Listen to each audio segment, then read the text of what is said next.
Well, good morning, good afternoon. Doug Long Beach Custom Baggers, thank you for checking in on us. We have a 2019 Softail Deluxe Milwaukee 8. We are going to show you how to replace your lower fork legs. These are what your lower fork legs look like when they come from the dealer, manufacturer. We're going to replace these with some nice chrome sleek fork legs. We're going to show you how to replace it from the very beginning to the very end, every step of the process. We're not going to skip anything. So you are able to do this at home, although we recommend you take it to a shop. But if you want to take a swing at it, come with us and we'll show you how.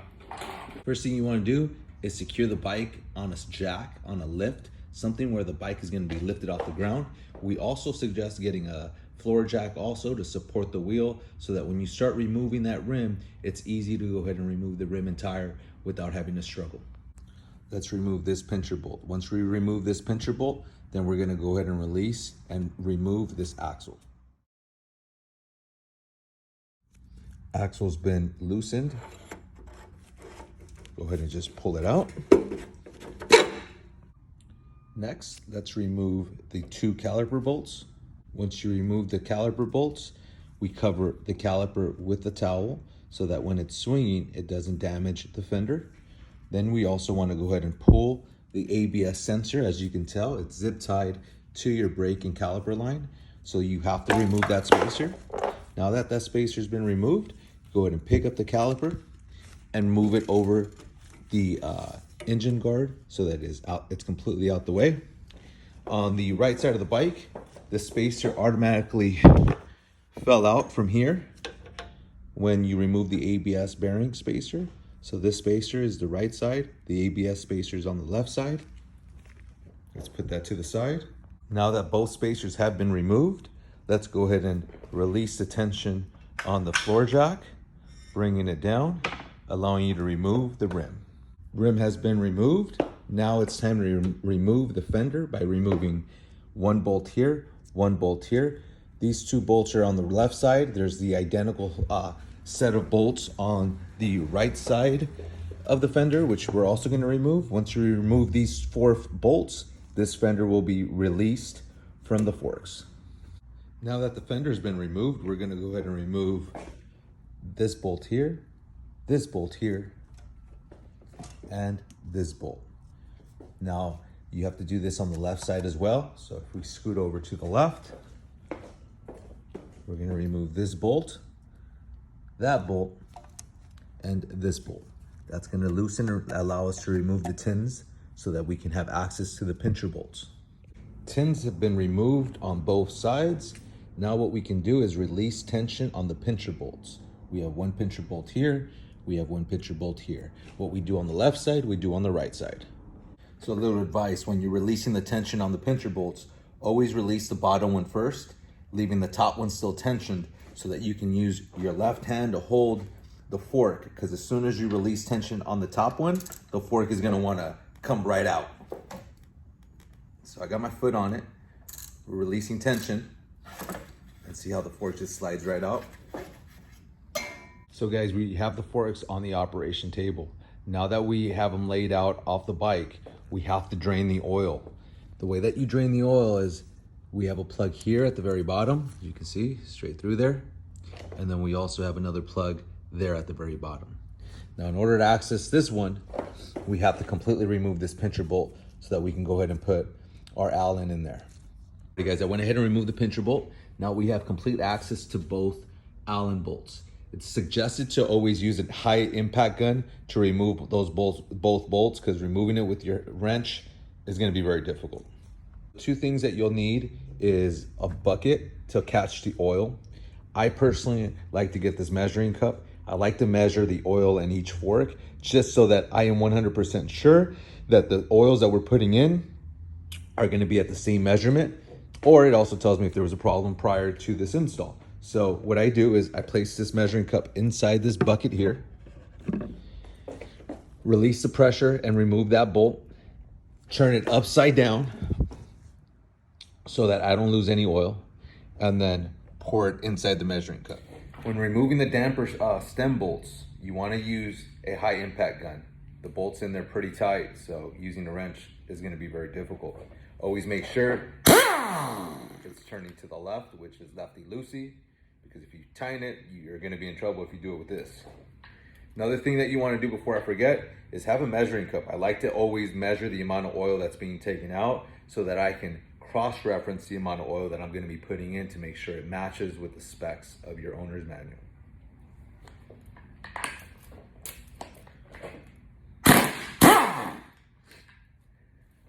Now the bolt's gonna come out. Here's what the bolt looks like. This bolt needs to have a copper ring around it, which is stuck inside of it. It will come out once I tilt it into the measuring cup, but always make sure you get that out because you will need that to put that back in place. So you're gonna go ahead and carefully put the fork inside your measuring cup. Let it drain out slowly without having it to pump it yet, because as soon as you start pulling it up and then applying pressure, which is pushing the air out, it's going to come out even more. Okay, this is a very messy job, so you don't want to get this oil anywhere, especially if you're measuring it. So it's going to take a few minutes for it to completely drain out. Should be a little bit over 20 ounces that come out. Now keep in mind, you're not always gonna get every single drop out of it because there's still gonna be some lathered inside the tube. So it's gonna always be slightly over 20 ounces. And I'll show you how to refill it with the right amount of oil. That'll be kind of towards the end of the step. But this is how you drain it. Once I feel like it's drained enough, I'm gonna get the same bolt, put it in there, turn it, plug it up so that I can flip the fork upside down and remove the seals on top. You can see it's slightly over the 20 ounces. Now keep in mind, there's still a little bit of oil inside of there. Now, there is that copper ring that I was telling you about. See, that has to come out. I'll worry about taking that out at a later time, but for now, we're gonna get the damper bolt, put that back in there. We're gonna go ahead and tighten that up so we can take the next step. Okay, so next, we're gonna go ahead and remove this seal. The way that you remove that seal is you get a very sharp edge, flat edge, okay? We have this piece here. You have to be very careful because what you don't want to do is damage the seal. And so what we're gonna do is get the mallet and then just slightly, very gently tap it up until it starts to come out. I'm sure you guys get the gist, but there you go. It came out without no damage. We're gonna pull that straight out. Just like that. No damage has been caused. It's nice and clean. Now, in here, we have a retaining clip. We're gonna remove that retaining clip with this pick. Now the retaining clip has these little holes in them that you could just kind of wedge the pick in and pull it out towards you. Now the pick is coming out with the retaining clip. We're gonna pull the retaining clip out, and here's what that retaining clip looks like. Now that we ran ahead and removed both of these, we're gonna go ahead and grab the fork and we're gonna pull it outwards. Oh, forgot. This bolt is in there because I put it in there so that I didn't lose any oil when I was turning it upside down. So what we're gonna do is take this bolt back out, because this bolt is holding the spring inside that won't allow you to pull it out. So there is the screw and there's that copper washer. What we're gonna do next is pull it and bam, there you go. Now we removed the spring and the fork. They're completely separated. Now we can replace this for a nice chrome one. Next step, you guys, is these bolts here, the damping bolts. I want to go ahead and get a wire brush and clean them all up, okay, because there's a little bit of Loctite on them. So we cleaned those up already. We have our retaining clips. We have brand new Harley seals, okay. It's a new bike. The seals are pretty good shape, but if you already take them off, why not put new ones on? It's just a very cheap safety insurance measure to do. So these are the seals here that you're gonna wanna go ahead and replace. Pull them up. Now, these seals have a downward position and an upward position. You always want the seal that has the numbers on the top to be facing upwards, so up towards the handlebars. The one where you get in there and you see that little silver like ring in there, that goes down towards the bottom of the floor, towards the wheel. So that goes facing downwards. So we'll go ahead and open up our new seals and slide them through our new forks. Here's a brand new seal. If you can see those numbers there, that's gonna go towards the handlebar. So you're gonna grab the fork and slide it downward, okay? This piece here with the lines goes towards the bottom. The lines will go towards the bottom of going towards the wheel. And now that will go snug in there. Now what we want to do, get our new fork, unwrap just the top portion, because you don't want to unwrap the entire thing because you want to keep it protected from any damage. And then what you want to go ahead and do, slide the fork in, just like that. You get your bolt, and you put a little bit of Loctite on there, not too much, but let's put a little bit of red Loctite, not on the edge here, but on the threading. Nothing crazy, just enough to get a good. Want to go ahead and get your piece here so that you have some leverage to get it in there straight. Start turning that until it catches. Okay.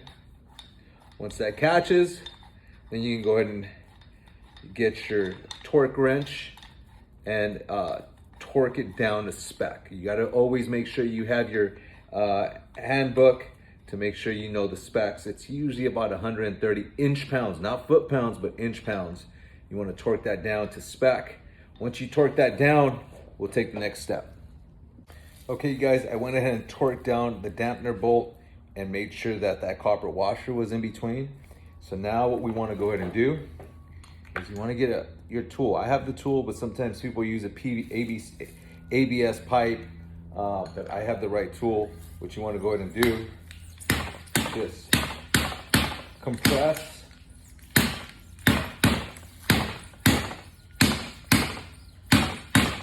Get that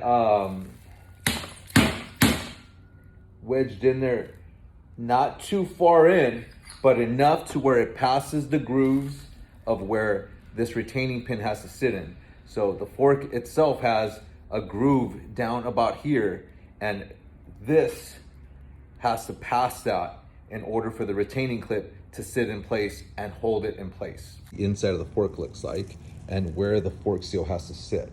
So it has to sit on this lever here, so it stops it from going any further. So it has to go all the way down, and it has to leave enough room for that retaining clip to sit inside this groove. Sits inside the groove. Okay, so that retaining pin is good. Now we do that same process to fork number 2. Alrighty guys, so now that we went ahead and installed the lower fork leg, the fork is needing some oil. So the next step that we're gonna do is remove this cap. This cap is spring loaded, you guys. So as soon as you remove this thing is gonna wanna shoot up in the air, right in your face. So be very careful. Let's apply some tape on here so that the cap doesn't get damaged. Alright guys, I went ahead and applied the blue painter's tape on the cap, as you can see, to prevent any chrome damage. Went ahead and fitted the tool to make sure that the blue tape was wrapped around the entire nut of the cap. All right. Now it's gonna be very important that in order to take this off, it's on there pretty tight, and you know it's not held by anything. So you want to make sure that you have your high impact gun to help you take this off. So that's what we're doing next. We're gonna remove this cap. All right, guys. Before you turn your impact gun onto your device, make sure you give it a spin. Make sure it's spinning the direction that you want it. You don't want to have it go on the tight position because you might fuck things up. So it's on the right position, on the left position. It's gonna go to the left. I'm gonna apply the tool here, a little bit of pressure so that it doesn't shoot up too much on my face. I'm gonna just give it a couple jolts. And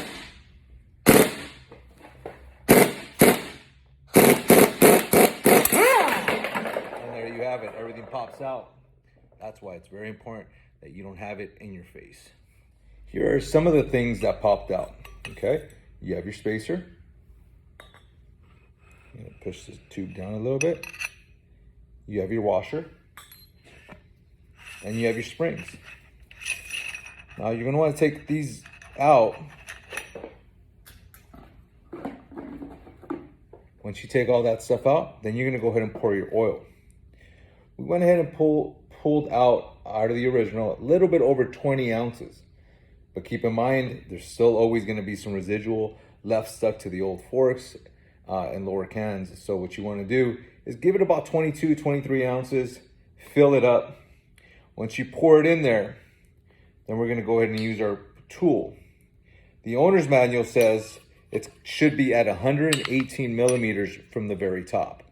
So we're gonna go ahead and pour the 22 ounces, and then we're gonna take the next step. I went ahead and poured 22 ounces into this jar here. We're gonna slightly pour three pours, okay? So let's go ahead and pour about that amount. Let's pump it a little bit, and you're gonna hear the fork suck in the oil into the lower part of the fork. By the time we're done, we're not gonna wanna hear that anymore because we're filling up the lower fork. Okay, let's pour in some more.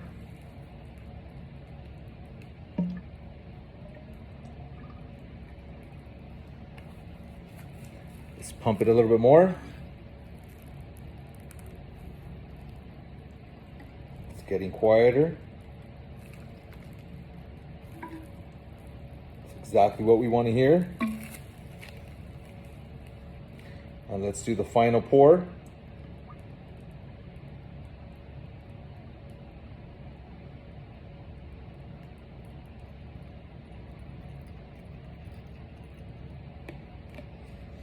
Okay, we're gonna go ahead and give it the final pump.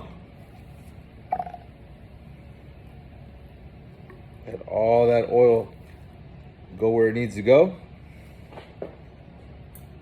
Now remember, all bikes don't have the same process as far as how much oil goes in the fork, so make sure you look at your owner's manual to get the right specs. Milwaukee 8 Softail requires 118 millimeters from the very top with no spring inside, nothing inside of it. So it's already been measured. If for whatever reason you don't have this, go into Google, type in 118 millimeters in inches, and it'll give you roughly a little bit over 4 inches. Get a measuring tape, dip it in there, and that'll basically be your 118. So with this syringe, we're gonna go ahead and suck it out until we don't hear any more, and we hear that air suction. That means that it's at the very top and it's been capped off. This takes a minute because there's a lot of pressure in the syringe. There you go. So we are good. We are right where we need to. Now all we need to do is put the springs back in. Slowly. Don't need to make a mess. Okay. Pull the fork up. Don't forget, you need your washer. Make sure the washer sits there flush. Your spacer. And now, the difficult part, as you can see, there's a big space between here, and we got to close it with this cap. Now imagine, look at, that's a lot of fucking pressure. So you got to have the right tools for that. All right, we're gonna go ahead and clean up the fork, and we're gonna attach and mount the tool. And I'll be right back with you guys. All right, guys, I went ahead and mounted my tool. You wanna make sure you don't over tighten this because you don't wanna damage your fork tube. All right, went in and put the cap on, put the wrenching tool, and then also the secondary wrenching tool through the top so we can wrench it once we clamp this down into position. So what we're gonna do to clamp that down is a process, but we're gonna go ahead and do this until we get the cap to where it needs to. Once the cap gets to where it needs to, we want to make sure that the cap is sitting in there straight, because you don't want to cross thread it, because if it's going in crooked, you're going to be in a world of trouble. All right, you guys, as you can see, we clamped it down, went and twisted it when it was sitting in there straight, and it's good to go. We are done, and that is how you install new fork legs. Hope you guys like the videos. Please subscribe to our YouTube video. Hit the button right below, subscribe. The more subscriptions I get, the more videos that I will do so that you can come back, watch them at a later time, rewind, pause, and do it at home. Save yourself some bucks. Good luck.